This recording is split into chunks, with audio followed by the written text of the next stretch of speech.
నగరంలో ఒక్కసారిగా ఉద్రిక్త రాజుకుంది.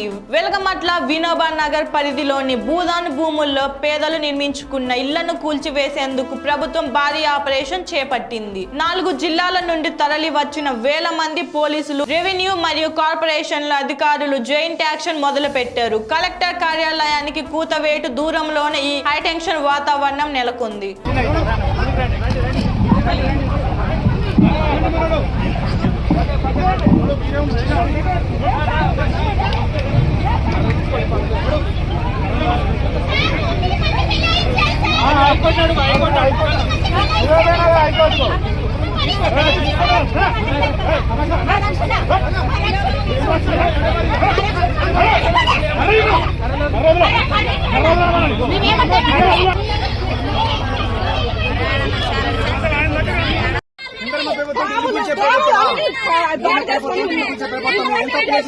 ముందుగా చెప్తా పక్కకు పోతుందా అని చెప్పి 8 సంవత్సరాలు ముందుగా వేసింది.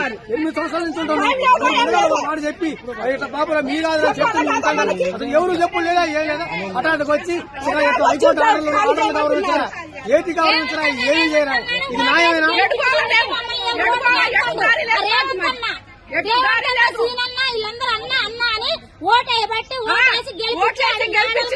మిద్దల మీద కూర్చోబెడితే తీసుకొచ్చాను మమ్మల్ని. మా సంవత్సరాలు బట్టి ఉంటున్నాం అండి. కనీసానికి ఎప్పుడు ఏ రోజైనా కంటి నిండా నిద్రపోలేదు. నీవు మాకు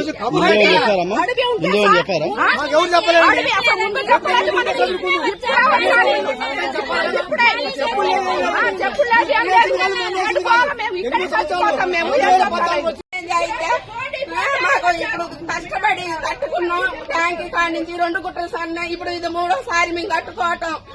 నెల నుంచి పనులు లేకోకుండా ఏం లేకోకుండా ఈయన సాయం చేస్తాడని ఈయనకి డబ్బు లేకుండా ఓటెత్తి అన్యాయం చేసి ఎవరికేసారమ్మా? ఎవరికేసారు? ఎవరికన్నా జగన్ రేవంత్ రెడ్డి గెలవాలనే రూపాయి లేకోకుండా గెలిపించినాం. ఒక్కసారి ఆయన కొంచెం సాయం చేస్తాడని. కరెంటు సంవత్సరం నుంచి లేదు, నీళ్లు లేవు, నిప్పులు లేవు, కడుపుతా ఉన్న పిల్లలు అన్ని. నెల నుంచి పోలీసు వాళ్ళు వచ్చినా కూడా ఒకరోజు తిని ఒకరోజు తినకుండా ఉన్నాం సార్.